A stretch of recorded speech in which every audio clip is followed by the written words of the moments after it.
Hello and welcome back to the Shoot Your Thought podcast. We missed you. I know you missed us. Neil, how was your number of trips that you took this time? It was a good time. It was a good time this time of the year. What number? What trip number was this of 2022? It's hard to. Can't count that high. The success of this podcast is allowing me to go on these trips. It's true. It's really giving you the I'm trailblazing across the world. It's the lavish lifestyle of the Shoot Your Thought podcast. Yeah. But it was good. It was a good time. I'm really tanned today, but good to be back. There's a lot to be, for us to discuss and shoot our thoughts about. But did you get any sunburns or anything? Or I'm rather dark, so I tan really easily. So I had to stay out of the sun. But in sunny Punta Cana where I was. Yeah, I was gonna ask. Lots of tequila. Were you able to watch any sports over there, or just highlights? Did they have? Oh yeah, I watched the Champions League final. Yeah. Oh yeah, still watch Game 7 for Miami, Boston. Did they have bars there, that had it on? They had bars. Yeah. Oh yeah. I guess it's a resort, right? So. They had everything, but some games were in Spanish, which made it even more entertaining because it's educational. I don't even realize this, but the Spanish commentators are very theatrical. 100%. So. Yeah. You're learning. Did you take away any words or anything like that? No, I just watching it and celebrating. Too much alcohol at that point. Too much alcohol. That's fair. Alrighty, let's get into some news. A lot of things happened since we last recorded an episode here. We're going to go through them all, and then we're going to give our own top 5 running back ratings and top 5 tight end ratings. And then something I'm very excited about. We just finally set a date for our fantasy draft that Neil and I are in. This little number right here. Yeah, if you're watching this on our YouTube channel, we got the trophy right in the middle here. Just flew back in from Australia because that was the last winner who had it.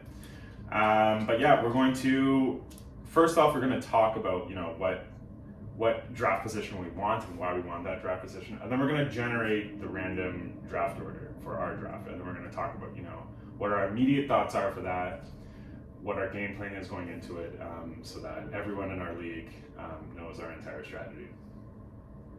Sound fun? I like it. Let's do it. Give away all of our juicy, literally juicy details on what we think is going to happen. We should just block them from listening to this episode. Yeah. They can listen every we know episode. everyone in our league is listening, to get our insight. Yeah, we're going to talk shit. It's going to be great.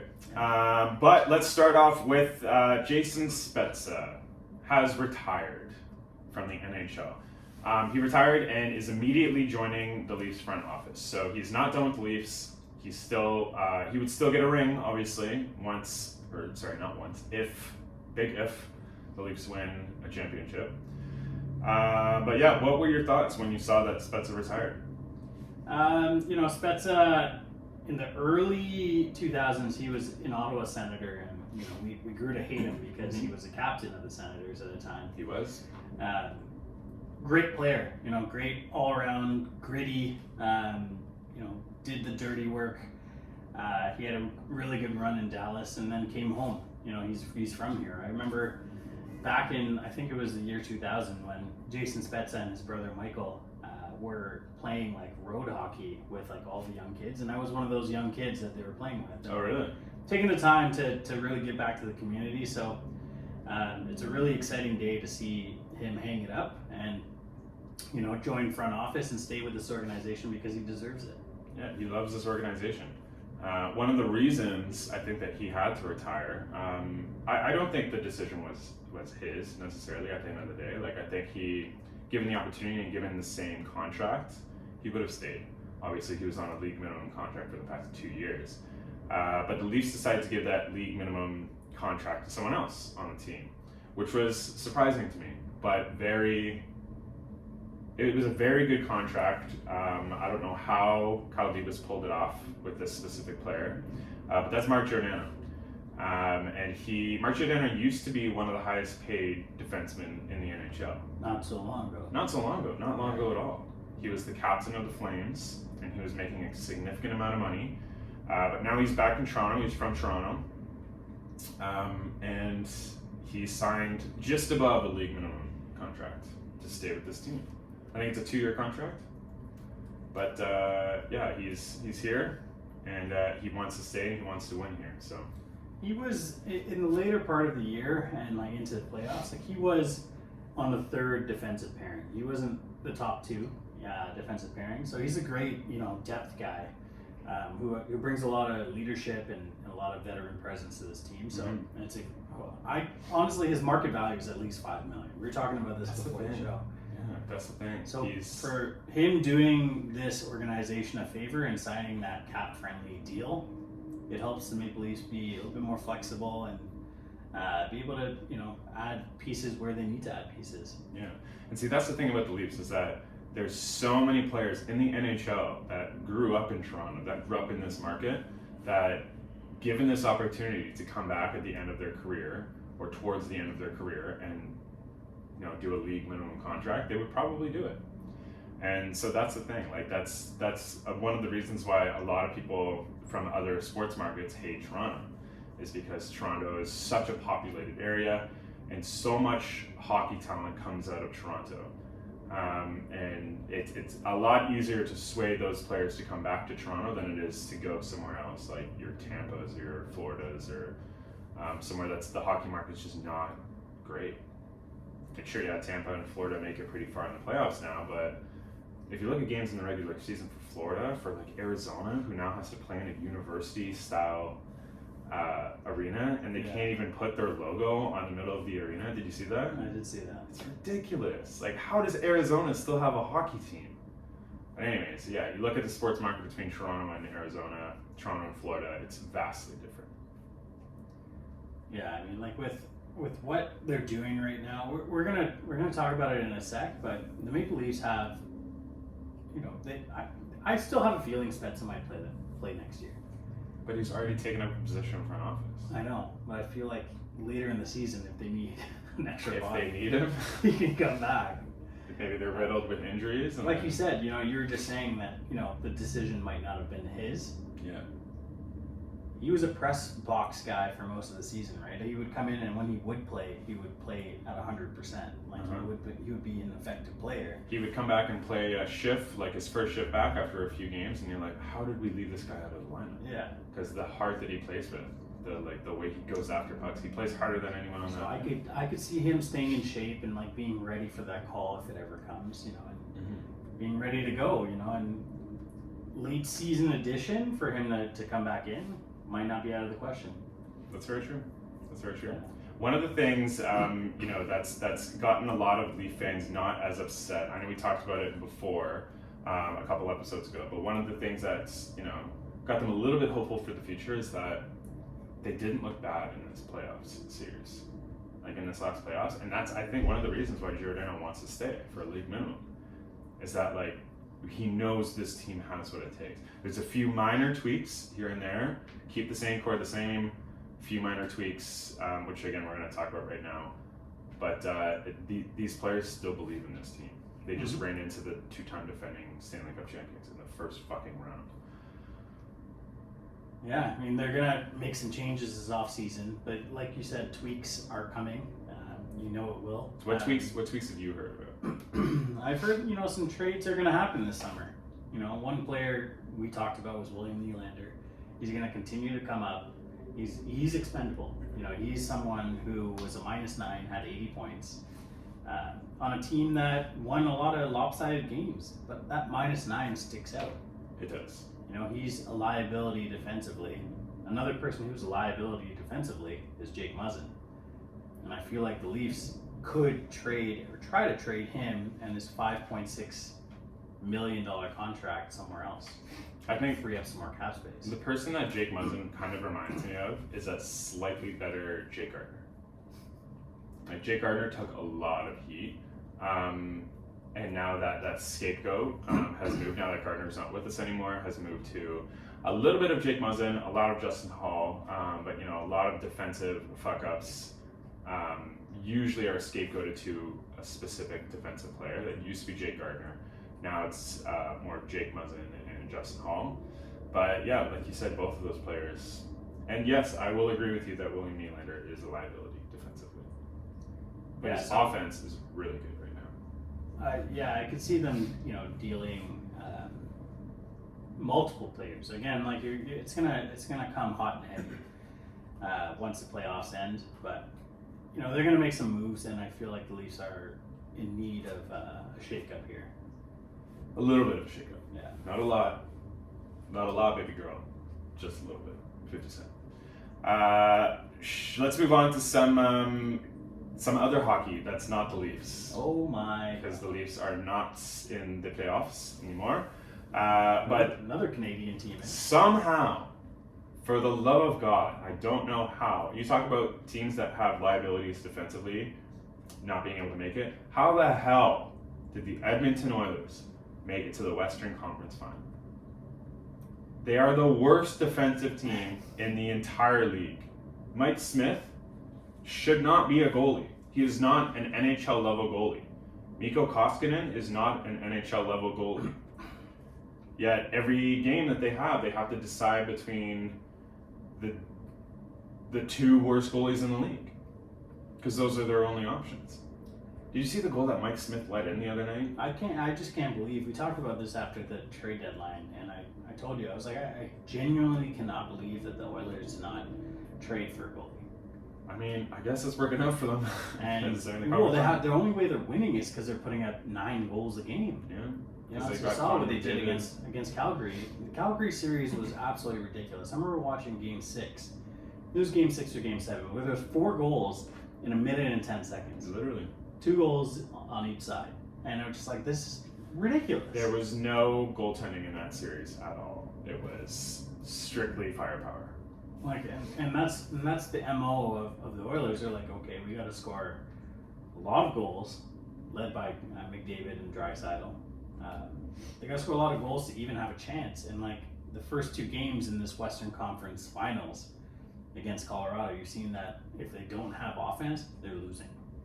Yeah, the first game they were somewhat in it.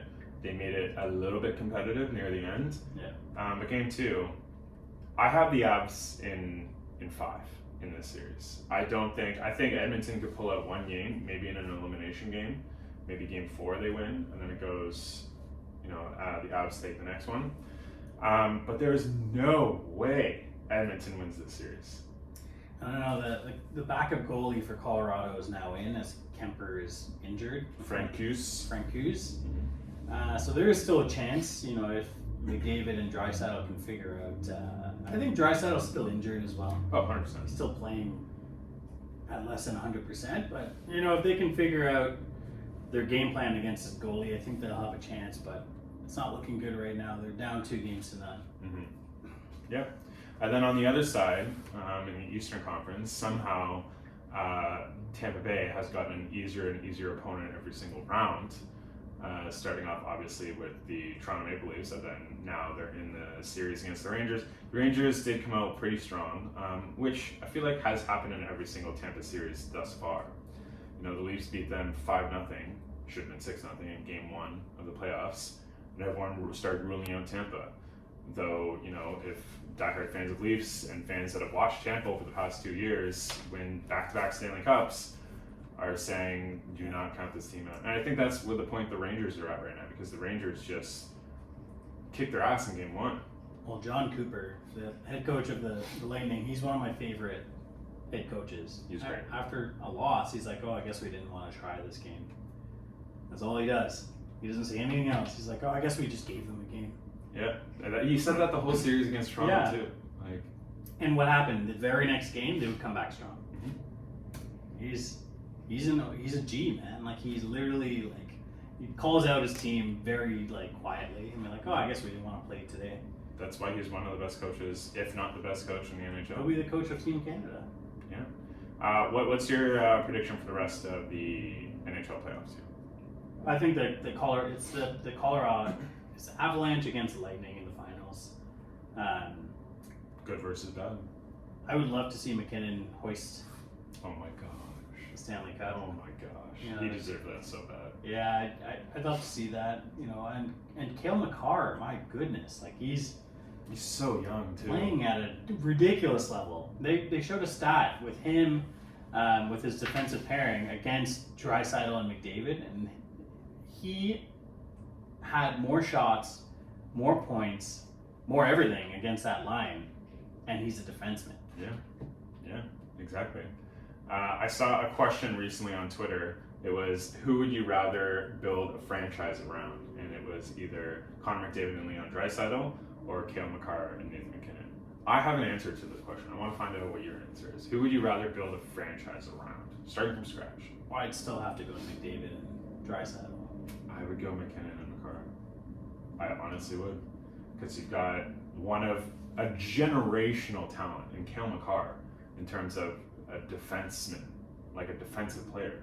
Defensive minded and also a monster offensively. So him alone, like I would build a franchise around Cale Makar alone. But then you put Nathan McKinnon on there, who's arguably another generational talent, and arguably one of the best puck handlers we've ever seen. Like some of the goals he scores, his speed, he can go toe to toe with Connor McDavid, and that's the series we're seeing right now. It's McKinnon versus McDavid.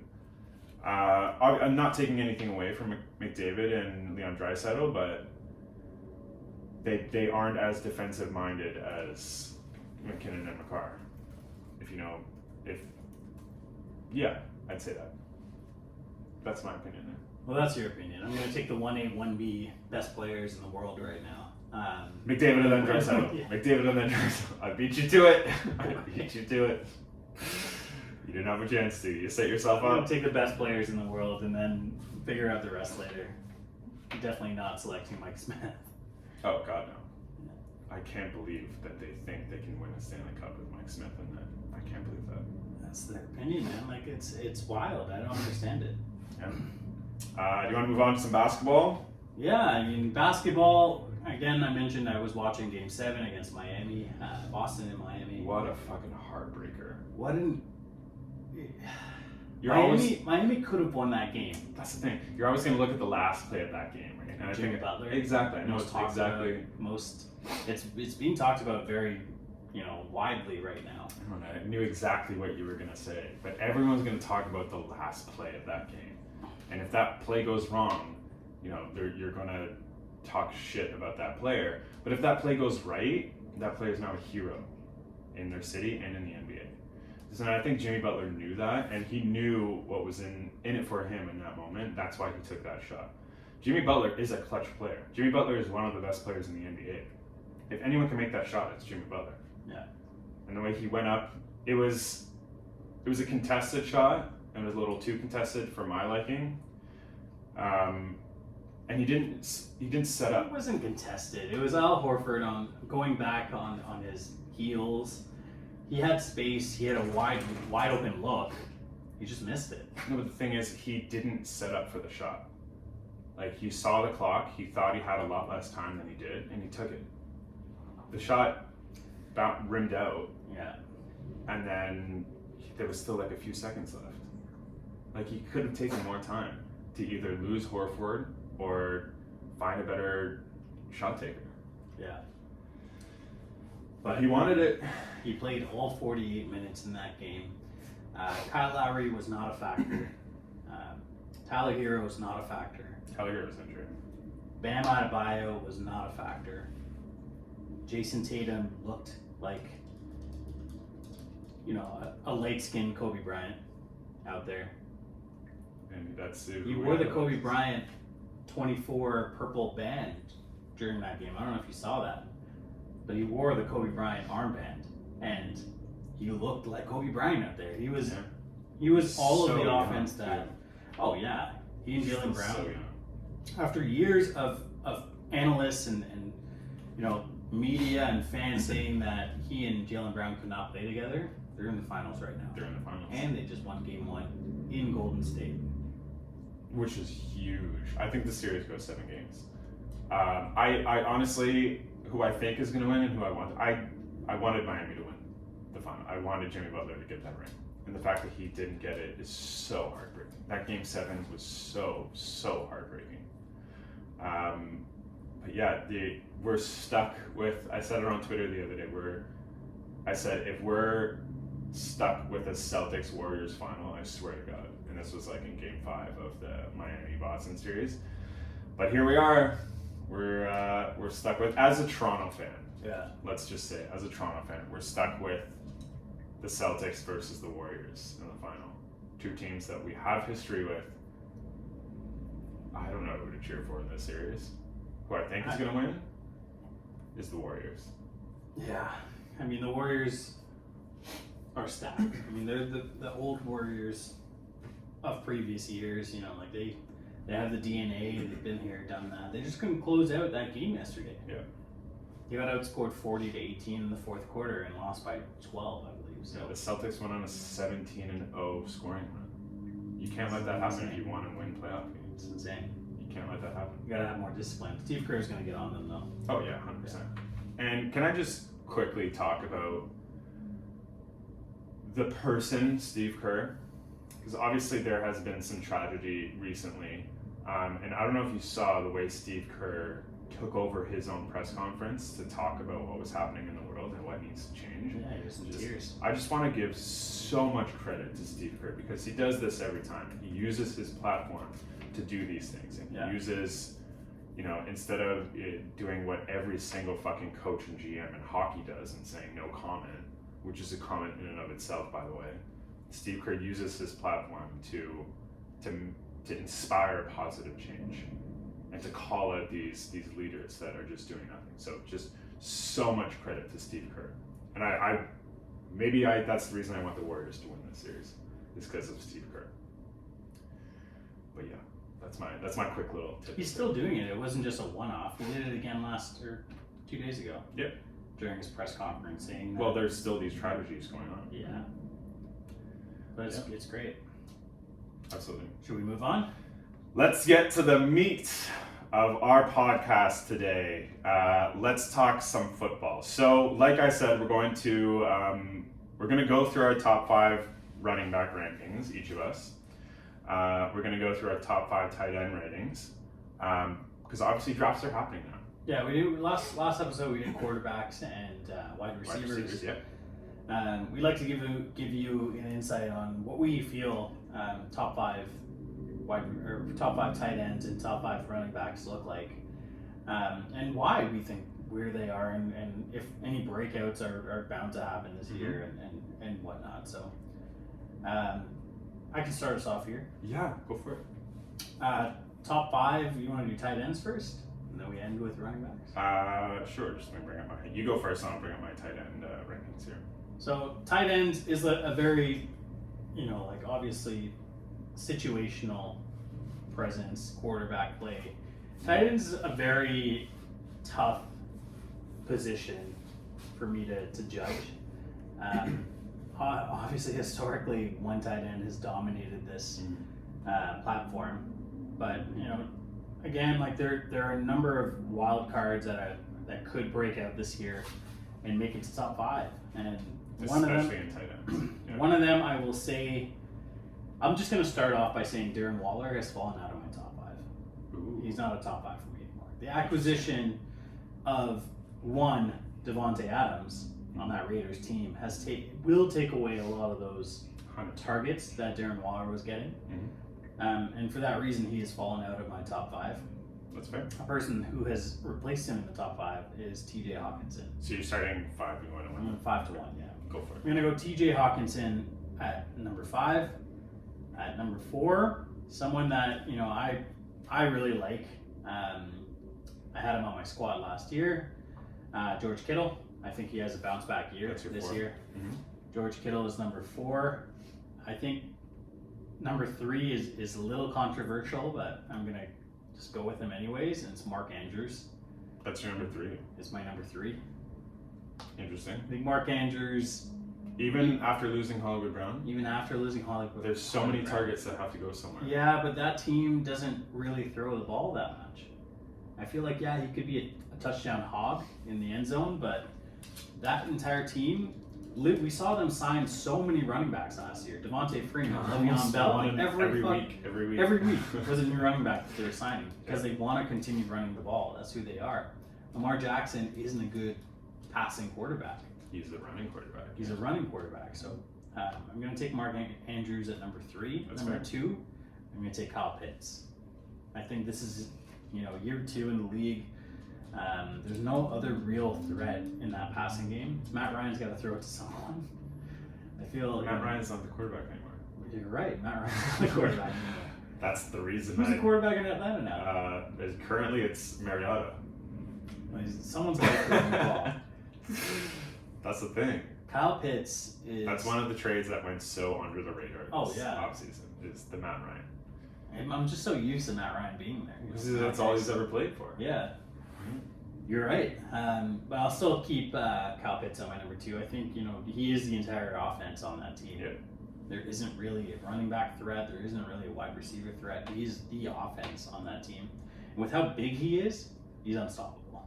And you're going to see them in year 2. And obviously number 1 is still Travis Kelce, even more so than previous years because Tyreek Hill is no longer there. Mm-hmm. So Travis Kelce is going to see some massive numbers this year. Could be first rounder. We talk about vacated targets. Could holy be first shit. rounder. There's so many. He could be a first rounder, absolutely.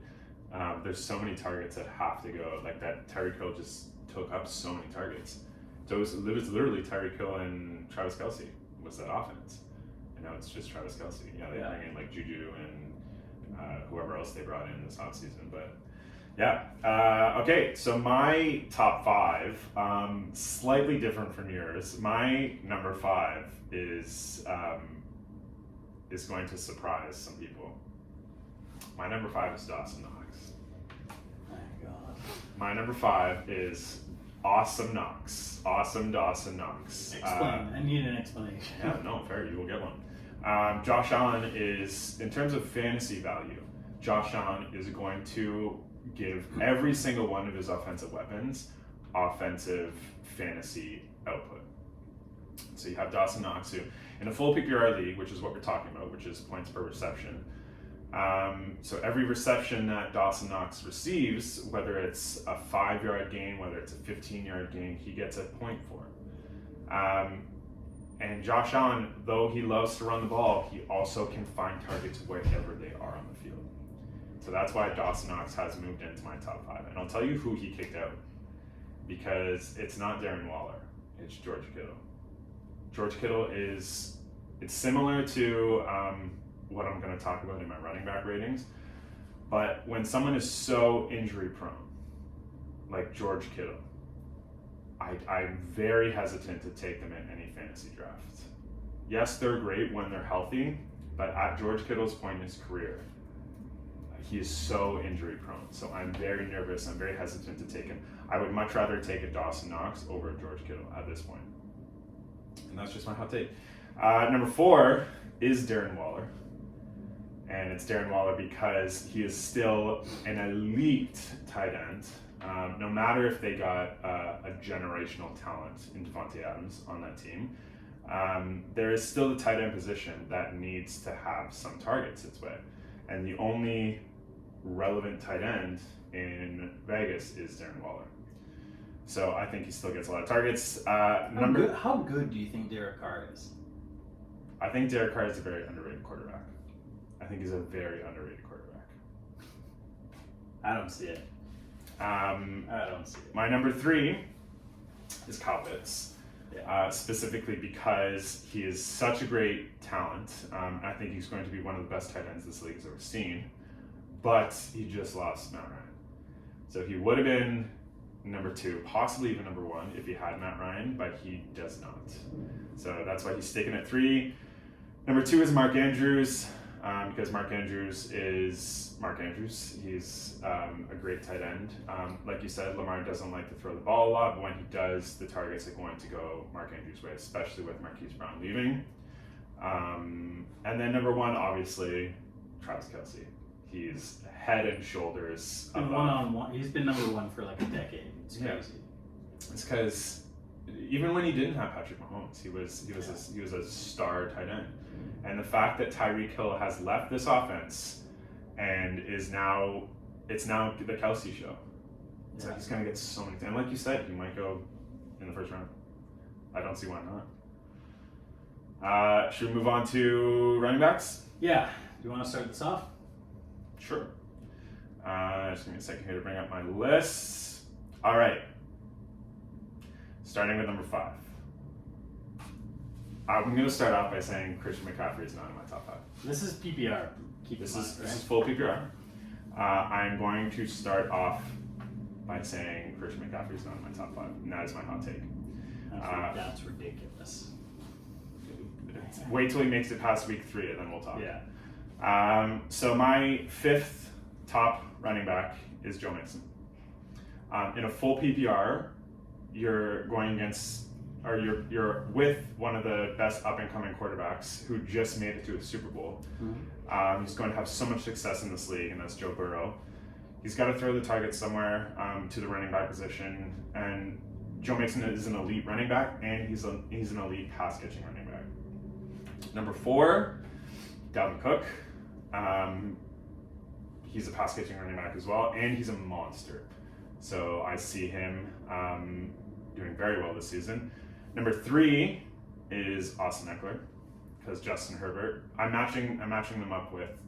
I'm very fond of pass-catching running backs, as you can see, because we are in a full PPR. But Austin Eckler is very much part of the pass game, but he is very much part of the goal line game. Yeah. He's very much there. He's very much present. A lot of these running backs, like you talk about, like Ezekiel Elliott, who used to be very involved in the goal line game, he's not anymore. He makes it the full. You're not worried about Eckler's age? Nope. Because he's still with Justin Herbert, and he's still very much involved in the pass game. I was worried about this person's age, but I'm not really anymore, because I've literally taken a look at this, which brings me to my number 2, which is Derrick Henry. In a PPR. In a PPR, my number 2 is King Henry, the monster Derrick Henry, who can break any tackle, who can stiff arm anyone you put in front of him. He is a monster. He is going to put you up fantasy numbers. He deserves to go early in the first round, like he will. Derrick Henry, he's a monster. And then obviously first, no surprise here, is this year it's Jonathan Taylor. Even though he didn't start off the year great last year, he's still so young. He's still so young. This is what, his 3rd year in the league now? Or going into his 3rd year? And the way he finished the year last year, he was putting up like 4 or 5 touchdowns a game. It was insanity. And he's involved in the passing game. And you've got, is Carson Wentz is in Indiana now, right? No, he's No, who did Indy just get? Matt Ryan. They got Matt Ryan. There you go. Boom. Done. We figured out the Matt Ryan conflict here. But yeah, Matt Ryan is now in Indiana. They're going to do so well. Jonathan Taylor's going to do so well as a running back. Wentz is on the Commanders. That's where you want. It's a good top 5. I have. There's going to be hot takes. I have some disagreements with your selection. Let's hear it. Derrick Henry is not in my top 5. That's insane. He is not in my top 5. You called me insane for having McCaffrey not in my top 5? Not having Derrick Henry? There is no offense in Tennessee. They just they released Leo Jones. They traded A.J. Brown for nothing. And now they have no passing game. Their passing game is going to go to Derrick Henry. What are you talking about? He is their Every offense. team is going to just stack the box against Derrick Henry. Man. They don't pass the ball to him. In a PPR, he's not going to be vintage Derrick Henry. You could put 15 guys in front of Derrick Henry, and he's still making his way He's coming through. off a major injury. I just don't think he's top 5 for me this year. And you're going to put Christian McCaffrey in your top 5? I'm going to go Dalvin Cook at number 5. Okay. I'm going to go Christian McCaffrey at number 4. Gross. Why is that gross? Of the past 3 seasons, he hasn't made it past week 3. I'm going to go Eckler number 3, Najee Harris number 2, Ooh. and then JT number 1. I knew it would piss you off if I didn't put Najee Harris in my top 5. That's just ridiculous. How can you not take Najee Harris, who is the entire offense? I'll tell you why. It's because their quarterback situation. I don't know what it is right now in Pittsburgh. Once they figure out their quarterback They situation. have 2.5 number 1 quarterbacks. What are you talking about? What, in Pickens and Trubisky? Yeah, Trubisky's not a starting quarterback. Pickens is not a starting quarterback right now. could be. We're going to see how, obviously, the preseason goes. We're going to see what their decisions are going to be in that sense. But yeah, once they figure out who their starting quarterback, maybe my opinion of Najee Harris universe will change. Obviously, he's going to have a monster season. I just don't. I think Kenny Pickett's going to have a great year. I'm just going to put it out there. He's probably going to be a starter like by week 14, but By week 14. Yeah. So you're going to stick with Trubisky for 13 weeks? Yeah, they're going to go 13-1. With Trubisky, 1-13. Yeah. Okay. So before, this is what I'm very excited for. We're gonna reveal the draft order here. But first, I want you to tell me what position you would like. It's a snake draft, so obviously whatever position you are in the first round, you're going to be in the opposite position in the second round, so on and so forth, back and forth. But what position would you like here? Ideally, like I'll take number 4. I don't like having the top 3 picks because yeah, you get a good player, but then you have to wait to get another solid player. There's value in the top 20 though, so like anywhere from 4 to 6, I like being in the middle of everything. I don't like having to wait 20 picks. Yeah. Oh yeah. That's so gross. Anywhere between 4 and 6, I'll be happy with. I was honestly going to answer the same thing, 4 and 6, because so much can change in a draft, especially when you go into the later rounds, and you want to be right in the thick of it, so right in the middle. You don't want to have that number 1 pick. In my opinion, I don't want to have the number 1 pick. I don't want to have the 10th pick, because the 10th pick you get 10, 11, but then you have to wait another 20 picks until you pick again. Same thing with the first pick. The first pick, right off the bat, you get the first pick, sure, great, you get your Jonathan Taylor, but then you have to wait until the 19th pick to get like someone that's not that good. Exactly. So I want to go between 4 and 6, quick, so I can keep my eye on what's happening in the draft. If someone starts taking a quarterback, if someone starts taking a tight end, I can be ready for it, and I don't have to wait another 20 picks. So, with that being said, shall we unveil? Randomize the order. I am posting the order. Let's go to our draft results here. Okay. I'm seeing it here. Your team name is Bishop Sycamore from last year. You are pick 6. I'm okay with that. In the first round. You Shall Not Pass, which is my team name this year. I am pick number 8. Which I'm okay with. Are you happy with that? I am okay with. I am happy about it. You know what's going to be happening here. I'm going to be snaking you, and you're going to be snaking me the entire draft. The entire way. It happened last season. I specifically remember you taking Trey Lance right before me. But I'm okay with this. It's not the greatest, obviously, having the 8th pick, but it's not terrible. It's not terrible. I'm already starting off my my strategy now. Okay, so with the risk of letting everyone in our draft know who we want to pick, who are you looking to get? Who are you hoping to get with pick number 6? Obviously, Najee Harris is he is your hope. He might not slip to that far. I doubt he slips that far, but I think he goes in the top 5. And I'm right outside there. But I've got some options at right after that for me to select. So I really want to say who I want to take, but I don't want everyone to know who I'm going to take. You're at 8, so it's not that. I know. It's not going to come as that big a surprise if that person's still there. I know. I'm really hoping. I don't think it's going to happen, but usually everyone loves to take the running backs in the first round, and it's very rare that a wide receiver gets taken in the first round. But I'm really hoping that Cooper Kupp falls to me at 8. I don't think he will if the people in our league are smart, but I hope he does. If he doesn't, just looking at the board here, I think I might take Joe Mixon at 8. Joe Mixon? That's a good pick. Yep. I think that's a good way to start off my team. Yeah. But yeah, so there you have it. That's our order now. It is out there. It is out in the world. You're happy? I have 6, and then I guess I have the. So I can read it out here. You have 6, then you have 5, then you have 6. So it's just 5 and 6, which is the place to be. So in round 2 you have 5th pick. Yeah, round 3 you get the 6th pick, so on and so forth. For myself, I have the 8th pick in the first round. I have the 3rd pick in the second round. I have again back to 8, so 8, 3, 8. Yeah, you're still waiting quite a bit after that 2nd pick, though, right? Like after the 2nd pick, yes. You're still gonna have to wait and see like who's available there. Yep. Are you trying to draft Patrick Mahomes this year? staying away from him? I'm not necessarily staying away from him. I just have a different plan. Can't wait to see what it is. I have a very different strategy in this fantasy draft year than I have had in previous years. I will say that. So going with Jarvis Landry in the second I am round. going with Jarvis Landry and then Adrian Peterson in the third round. Yes. Might work out for you. I'm doing it. So yes, there you have it. That's going to do it for our show today. We missed you. Hopefully you missed us. Thank you so much for listening, and we'll see you later. Have a good week, guys. 6th. Okay, I can work with 8.